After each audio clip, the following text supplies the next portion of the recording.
ഇത്രമേൽ ഒരു BJPക്കും വർഗീയ ഫാസിസ്റ്റിന് കടന്നു കയറാനുള്ള വഴി ഉണ്ടാക്കി കൊടുത്തതൊക്കെ കോൺഗ്രസ് അല്ലേ എന്ന് ചോദിച്ചാൽ അതിനെന്ത് തരത്തിലുള്ള മറുപടിയാണ് ഇവർക്ക് പറയാൻ പറ്റുക?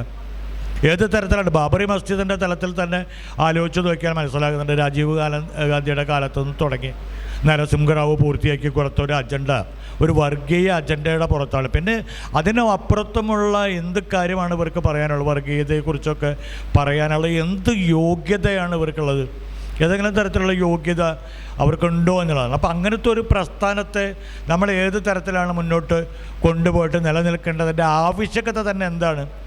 ഏതെങ്കിലും തരത്തിൽ എന്താണ് അവരുടെ നൈതികത? എന്താണ് അവരുടെ രാഷ്ട്രീയ പ്രതിബദ്ധത? അങ്ങനൊരു കാര്യമേ ഇല്ല എന്നുള്ളതാണ്. അപ്പുറത്ത് നമ്മൾ പറയുന്നത് ഇന്ന് വരെ നമ്മൾ കാണാത്ത തരത്തിലുള്ള മനുഷ്യരെ മറ്റൊരു തരത്തിലേക്ക് മാറ്റി നമ്മളെ കൊണ്ട് വീണ്ടും ജാതി പറയിപ്പിച്ച് വെറുപ്പുൽപ്പാദിപ്പിക്കുന്ന തരത്തിലേക്ക് വന്നു പോകുന്നതാണ്. അവരെവിടെയാണ്? ഏതെങ്കിലും തരത്തിലുള്ള അവർ ഭരിക്കുന്ന ഏതെങ്കിലും തലത്തിലുള്ളൊരു ഗ്രാമതലങ്ങളിൽ പോയിട്ട് അതിൻ്റെ ഒരു വികസനത്തെ ഒരു സ്കൂള് വേണ്ട, ഒരു പ്രാഥമികമായിട്ടുള്ള ഒരു ആശുപത്രി ചൂണ്ടിക്കാണിച്ചിട്ടെങ്കിലും അവർ വെല്ലുവിളിക്കാൻ തയ്യാറാവുന്ന തരത്തിലല്ല. എന്നിട്ട് നമ്മുടെ ജനം എന്താണെന്ന് എനിക്ക് മനസ്സിലാവുന്നില്ല. എന്ത് തരത്തിലാണ് ജനത്തിൻ്റെ ചിന്ത എന്ന് എനിക്ക് ഒരിക്കലും മനസ്സിലാവുന്നില്ല. ഒരുപക്ഷെ മനുഷ്യൻ മുന്നോട്ട് പോകുന്നത് പ്രത്യാശയിൽ കൂടെയാണ്. ആ പ്രത്യാശയ്ക്ക് വേണ്ടിയുള്ള കാര്യങ്ങൾ ചെയ്യുക എന്നുള്ളതാണ് നമ്മൾ തിരഞ്ഞെടുത്തൊരു ഗവൺമെൻറ്റിൻ്റെ ഏറ്റവും മുഖ്യമായ ഒരു കാര്യം എന്നുള്ളത്. അത് വളരെ വ്യക്തമായും ഏതൊക്കെ തരത്തിൽ മനുഷ്യർ വീണ് കിടക്കുമ്പോഴൊക്കെ ചേർത്ത് പിടിക്കാനും നമ്മളെ മുന്നോട്ട് നയിക്കാനുമൊക്കെ ഈ കഴിഞ്ഞ വർഷമായിട്ട് പിണറായി സർക്കാരിന് സാധ്യമായിട്ടുണ്ട് എന്നുള്ളത് എല്ലാ മനുഷ്യർക്കും അറിയാവുന്നൊരു കാര്യമാണ്.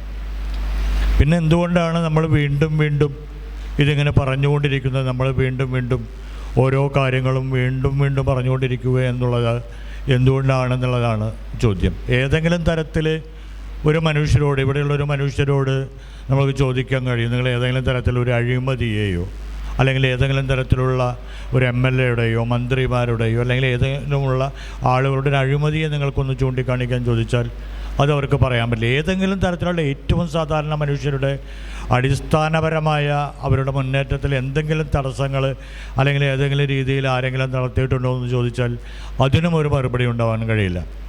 അപ്പോൾ എല്ലാ തലത്തിലും എല്ലാ സർവ്വമേഖലകളിലും എല്ലാ പ്രതിസന്ധികളെയും അതിജീവിച്ചുകൊണ്ട് മനുഷ്യൻ്റെ ഒരു പ്രത്യാശയിലേക്ക് ഒരു തുരുത്തിലേക്ക് നയിച്ച ഒരു ഗവൺമെൻറ് ഇതിന് മുൻപ് ഉണ്ടായിട്ടുണ്ടോ എന്ന് ചോദിച്ചാൽ അതൊരു പക്ഷേ ഇല്ല എന്ന് തന്നെയാണ് പറയാൻ കഴിയുക. അത്രമേൽ നമ്മൾ ഏതൊരു തലത്തിലും എന്തൊക്കെ തന്നെ പ്രശ്നങ്ങളുണ്ടായെങ്കിലും ഏതൊക്കെ തരത്തിലുള്ള പ്രശ്നങ്ങളുണ്ടായെങ്കിലും അതിനെ അതിജീവിപ്പിക്കാനും മനുഷ്യനെ പിടിച്ചു നിർത്താനും അവനോടൊപ്പം നിർത്താനുമൊക്കെ സാധ്യമായ തലത്തിലാണ്. ഇവിടെ പറഞ്ഞ പോലെ എവിടെയാണ് പിഴവ്, എന്താണ് കുഴപ്പങ്ങൾ എന്ന് ഏത് തലത്തിലാണ് പറയാൻ പറ്റുക? നമ്മൾ ആരോഗ്യ മേഖലയുടെ തന്നെ കാര്യങ്ങൾ ആലോചിച്ച് നോക്കുക. ഏതൊക്കെ തരത്തിൽ വ്യാജ പ്രചരണങ്ങൾ പലതരത്തിലും പറയാം. ഏതെങ്കിലും ഒന്നിനെ പൊരിപ്പിച്ച് കാണിച്ചിട്ട് മൊത്തം നമ്മളുടെ കാര്യങ്ങൾ ഇല്ലാതാക്കുക എന്ന് പറയുന്നത് ഒട്ടും ശരിയായൊരു കാര്യമാണെന്ന് തോന്നുന്നില്ല. അപ്പോൾ അത്രയേറെ നിലനിൽക്കുന്ന അല്ലെങ്കിൽ അത്രമേൽ നിൽക്കുന്ന ഒരു സ്ഥലത്ത് നുണ പ്രചരിപ്പിക്കുക എന്നുള്ളത് ഏതൊരു കാലത്തും അങ്ങനെയാണ്. നുണയാണ് ജയിപ്പിക്കുക എന്നുള്ളതൊരു വലിയ കാര്യമാണ്. അതുകൊണ്ട് നേര് പറയുക എന്നുള്ളത് ഏറ്റവും വലിയൊരു സത്യമായിട്ട് തന്നെ നിലനിൽക്കണം എന്നാണ് എനിക്ക് തോന്നുന്നത്. അതിനു വേണ്ടി തന്നെയാണ് നമ്മൾ അവിടെ നിൽക്കുന്നതും വോട്ട് ചോദിക്കുമ്പോൾ. സുനിൽകുമാറൊക്കെ ഏറ്റവും ഇതായിട്ടുള്ള സഖാവാണ്, ഏറ്റവും മികച്ച ഒരാളാണ്. മറുവാക്കളില്ലാതെ തന്നെ ഞാൻ എന്നെ വിളിച്ചപ്പോൾ തന്നെ പറഞ്ഞതെന്താ വെച്ചാൽ എന്തെങ്കിലും സാധ്യമാണെങ്കിൽ ഞാനിവിടെ എത്തിച്ചേരുമെന്ന് പറയുന്നതിൻ്റെ കാരണം അതാണ്. നമുക്ക് ഏതൊരു മേഖലയിൽ എന്തൊക്കെ പ്രതിസന്ധികളുണ്ടെങ്കിലും അതിനൊക്കെ അതിജീവിപ്പിച്ചിട്ട് മുന്നോട്ട് പോകാൻ കഴിയുന്ന ഒരു വലിയ പ്രത്യാശ തന്നെയാണ്, ഒരു ഇടം തന്നെയാണ് എന്നുള്ളതാണ്. പിന്നെ വർത്തമാനകാലം നമ്മൾക്ക് അറിയാവുന്നതാണ്. എന്തുകൊണ്ടാണ് എന്ന് നമ്മൾക്ക് അറിയാവുന്നതാണ്. ഇവിടെ ഇപ്പോൾ പലപ്പോഴും നമുക്ക് തെരഞ്ഞെടുപ്പിൻ്റെ ഭാഗമായിട്ടുണ്ടാക്കുന്ന പ്രചരണങ്ങൾ നമ്മൾക്ക് കാണാം, കേൾക്കാം.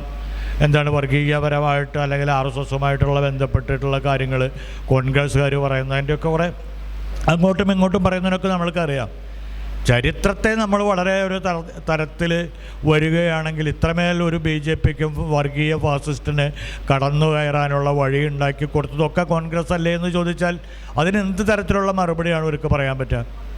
ഏത് തരത്തിലാണ്? ബാബറി മസ്ജിദിൻ്റെ തലത്തിൽ തന്നെ ആലോചിച്ച് നോക്കിയാൽ മനസ്സിലാകുന്നുണ്ട്. രാജീവ് ഗാന്ധിയുടെ കാലത്തുനിന്ന് തുടങ്ങി നരസിംഹറാവു പൂർത്തിയാക്കി കൊടുത്ത ഒരു അജണ്ട ഒരു വർഗീയ അജണ്ടയുടെ പുറത്താണ്. പിന്നെ അതിനും അപ്പുറത്തുമുള്ള എന്ത് കാര്യമാണ് ഇവർക്ക് പറയാനുള്ളത്? വർഗീയതയെക്കുറിച്ചൊക്കെ പറയാനുള്ള എന്ത് യോഗ്യതയാണ് ഇവർക്കുള്ളത്? ഏതെങ്കിലും തരത്തിലുള്ള യോഗ്യത അവർക്കുണ്ടോ എന്നുള്ളതാണ്. അപ്പോൾ അങ്ങനത്തെ ഒരു പ്രസ്ഥാനത്തെ നമ്മൾ ഏത് തരത്തിലാണ് മുന്നോട്ട് കൊണ്ടുപോയിട്ട് നിലനിൽക്കേണ്ടതിൻ്റെ ആവശ്യകത തന്നെ എന്താണ്? ഏതെങ്കിലും തരത്തിൽ എന്താണ് അവരുടെ നൈതികത? എന്താണ് അവരുടെ രാഷ്ട്രീയ പ്രതിബദ്ധത? അങ്ങനൊരു കാര്യമേ ഇല്ല എന്നുള്ളതാണ്.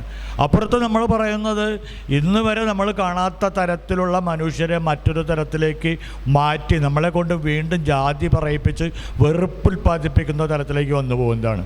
അവരെവിടെയാണ്? ഏതെങ്കിലും തരത്തിലുള്ള അവർ ഭരിക്കുന്ന ഏതെങ്കിലും തലത്തിലുള്ളൊരു ഗ്രാമതലങ്ങളിൽ പോയിട്ട് അതിൻ്റെ ഒരു വികസനത്തെ, ഒരു സ്കൂള് വേണ്ട, ഒരു പ്രാഥമികമായിട്ടുള്ള ഒരു ആശുപത്രി ചൂണ്ടിക്കാണിച്ചിട്ടെങ്കിലും അവർ വെല്ലുവിളിക്കാൻ തയ്യാറാവുന്ന തരത്തിലല്ല.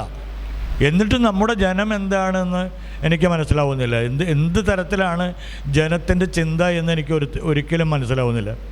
ഇവിടെ ആദ്യം പറഞ്ഞതുപോലെ ഒരു സാംസ്കാരികപരമായ ഒരു പരിവർത്തനത്തിനൊക്കെ ശരിക്കും പറയുകയാണെങ്കിൽ ഇതൊരു കെട്ട കാലമാണ്. സാംസ്കാരികപരമായ ആളുകളെയൊന്നും ഒരു തരത്തിലും ഒരാളുകളും ബഹുമാനിക്കുന്നൊന്നുമില്ല. അല്ല, ആ തരത്തിൽ അവരുടെ കൾച്ചർ ആക്ടിവിറ്റീസിനെയൊന്നും ഒരാൾ പ്രോത്സാഹിപ്പിക്കുന്നൊന്നുമില്ല. ആളുകളെ സംബന്ധിച്ചിടത്തോളം കെട്ടിടങ്ങളെ ആവശ്യമുള്ളൂ. നമുക്ക് വേണ്ടത് കെട്ടിടങ്ങൾ എന്ന തരത്തിലുള്ളൊരു വികസന സങ്കല്പങ്ങളുണ്ട്. അപ്പോൾ സാംസ്കാരികപരമായ ഒരു തലം കെട്ടുകെടുക്കുകയാണെന്ന് തന്നെയാണ് എൻ്റെ വിശ്വാസം. അതാണ് കേട്ടോ.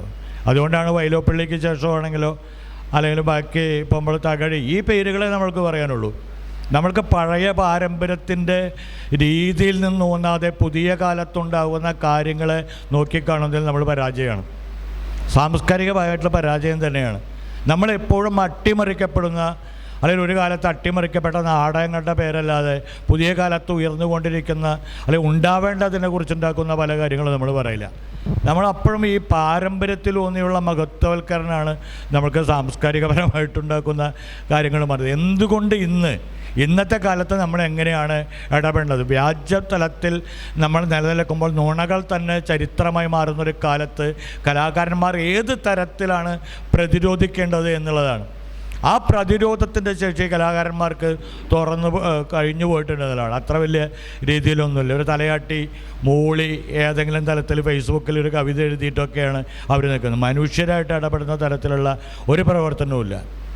കൃത്യമായിട്ടുണ്ടാക്കുന്ന നാടകപരമായിട്ട് ലോകത്തെ അല്ലെങ്കിൽ കേരളത്തിൻ്റെ സാമൂഹ്യ ചരിത്രത്തിലെ മാറ്റേണ്ട ഒന്നാണ്. പല സ്ഥലങ്ങളിലും നാടകം ചത്തുകെടുക്കുകയാണ്. എവിടെയെങ്കിലും കളിക്കുന്ന അല്ലെങ്കിൽ ഏറ്റവും പ്രബുദ്ധത എന്ന് തോന്നുന്ന നാടകങ്ങൾക്കൊക്കെ വളരെ അപൂർവമായിട്ട് കാര്യങ്ങളുള്ളൂ എന്നതാണ്. അപ്പോൾ അത്തരം ഏരിയാസൊക്കെ മഹാമോശം തന്നെയാണ്, യാതൊരു അംശമില്ലാത്തൊരു കാര്യമാണ്. അപ്പോൾ സംസ്കാരം തന്നെ കെട്ടുപോകുന്നൊരു സ്ഥലത്ത് അതൊരു ജാഗ്രത വേണമെന്ന് പറയണത്. അല്ലാണ്ട് 10 കഥ എഴുതിയുകൊണ്ട് മാത്രം നമ്മളൊരു സാംസ്കാരിക പ്രവർത്തനമൊന്നും ആവില്ല. അവരൊരു 10 കവിത എഴുതിക്കൊണ്ടൊന്നും ഒരാൾ വലിയ തരത്തിലുള്ള ആളുകളാവില്ല. അത് എഴുതാൻ പ്രേരിപ്പിക്കുകയും അത് സമൂഹത്തിൻ്റെ കണ്ണായിട്ട് സത്യത്തെ ചൂണ്ടിക്കാണിക്കാനും പറയാനുമുള്ള ഒരു ആർജവത്തെ നമ്മൾ ഈ കാലത്ത് ഉണ്ടാക്കിയെടുക്കുന്നതാണ്. അത്ര എളുപ്പമുള്ള കാര്യമില്ല. സിനിമ പോലുള്ളൊരു മേഖലയിൽ ഏത് പേര് ഉപയോഗിക്കണം, എന്ത് രീതിയിൽ ഉപയോഗിക്കണം എന്നൊക്കെ നിലനിൽക്കുന്ന, അല്ലെങ്കിൽ ആ ഒരു ബോധത്തിലേക്ക് തകർന്നു പോയ ഒരു കൾച്ചർ ആക്ടിവിറ്റീസാണ് നമുക്കുള്ളത്, ഒരു രീതിയാണ് നമുക്കുള്ളത്. ഇതിനൊക്കെ അട്ടിമറിക്കപ്പെടാവുന്നൊരു കാലത്തെ ആളുകളായിരുന്നു നമ്മൾ മലയാളികൾ എന്നുള്ളതാണ്. പക്ഷേ ഈ കാലം നമ്മൾ അത്രയേറെ ചുരുണ്ടുപോയ ആളുകളായിട്ട് മാറുകയാണെന്നുള്ളതാണ്. അപ്പോൾ എന്നെ സംബന്ധിച്ചോളം പറയുകയാണെങ്കിൽ സാംസ്കാരിക രീതി അല്ലെങ്കിൽ അതുമായി ബന്ധപ്പെട്ട പ്രവർത്തനമൊക്കെ വളരെ മോശം തന്നെ ഉള്ള തലത്തിലാണ്. അത്ര മേൽ ചുരുങ്ങിപ്പോയൊരു തലത്തിലാണ്. അതുകൊണ്ടാണ് ഇവിടെ സ്വാഗത പുസ്തകത്തിൽ പറഞ്ഞതിന് ശേഷമുള്ള ആളുകളെ ചൂണ്ടിക്കാണിക്കാൻ പറ്റാതെ പോകുന്നത് എന്ന് പറയാൻ. ആ പേര് തന്നെ നമുക്ക് പറയാനുള്ളൂ. അല്ലെങ്കിൽ നമ്മൾക്ക് നാടകത്തിൻ്റെ പേര് പറയുമ്പോൾ ഒന്നൊരാൾ ബാക്കി പറയാനുണ്ട്, പക്ഷെ അവരൊന്നും ആരും ഉയർത്തില്ല എന്നതാണ്. അതൊക്കെ നമുക്ക് അവർ മതി എന്നുള്ളതാണ്. ഒന്നുകിൽ നമുക്ക് വയലാർ മതി, ONV മതി, ദേവരാജൻ മതി എന്നുള്ളതാണ്.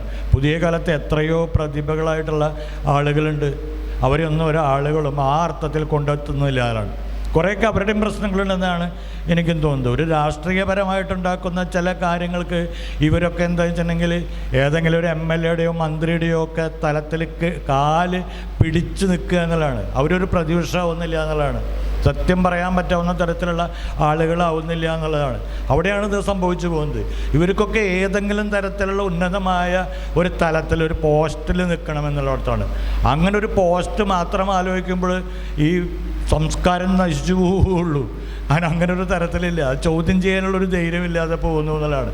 അപ്പോൾ അതുകൂടെ വേണമെന്നുള്ളതാണ്. ഓരോ തരത്തിലും നമ്മളങ്ങനെ നമ്മളെ തന്നെ പൊക്കി പറയുന്ന തരത്തിലല്ല, വിമർശിക്കാൻ പറ്റാവുന്ന തരത്തിലുള്ള ഒരു സമീപനം കൂടി ഉണ്ടാകുമ്പോഴുള്ളൂ. അതുകൊണ്ട് ഇത് അങ്ങനെ ഇല്ല. എല്ലാ നേതാക്കന്മാരുടെ മുമ്പിൽ വെറുതെ പേടിച്ച് നിൽക്കുന്ന ആളുകളായിട്ട് മാത്രം നമ്മുടെ സംസ്കാര പ്രവർത്തകർ മാറി എന്നുള്ളതാണ്.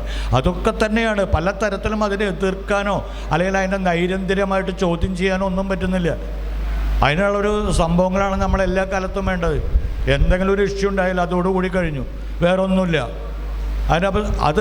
അതല്ല ശരിയായിട്ടുള്ള അർത്ഥത്തിലുള്ള ഒരു സാമൂഹ്യ ചികിത്സ നമ്മൾ നടപ്പാക്കാൻ പറ്റാവുന്ന തരത്തിൽ ഒരു കാര്യങ്ങളില്ലാതെ നമുക്ക് പോകുന്നു എന്നുള്ളതാണ് ഒരു കാര്യമെന്ന് പറയുന്നത്. അതുകൊണ്ട് ഞാനൊരിക്കലും ഒരു സാംസ്കാരിക നായകനാണെന്ന് പറയുന്ന തരത്തിലോ ഒന്നും സംഭവിക്കില്ല.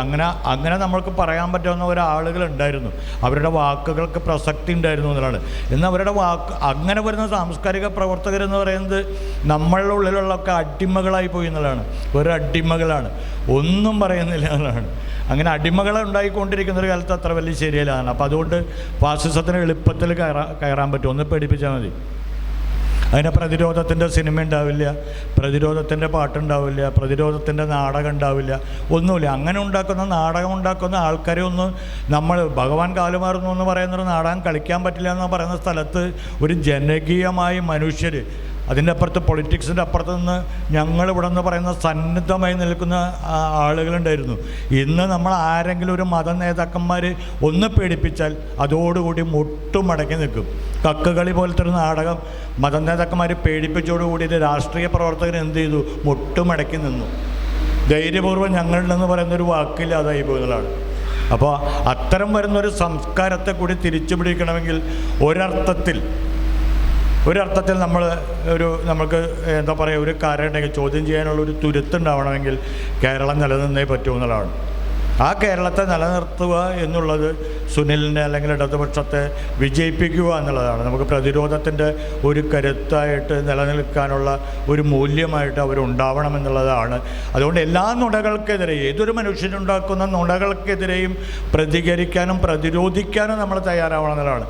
ഏതെങ്കിലും സ്ഥലത്ത് വന്നുണ്ടാക്കുന്ന കാര്യങ്ങൾ വെച്ച് ചോദിച്ചു നോക്കൂ, എവിടെയാണ് നിങ്ങളെ ജനങ്ങളെ, സാധാരണ മനുഷ്യരെ ചേർത്ത് പിടിക്കാത്ത ഒരു ഭരണം ഇവിടെ ഉണ്ടായിട്ടുള്ളത്?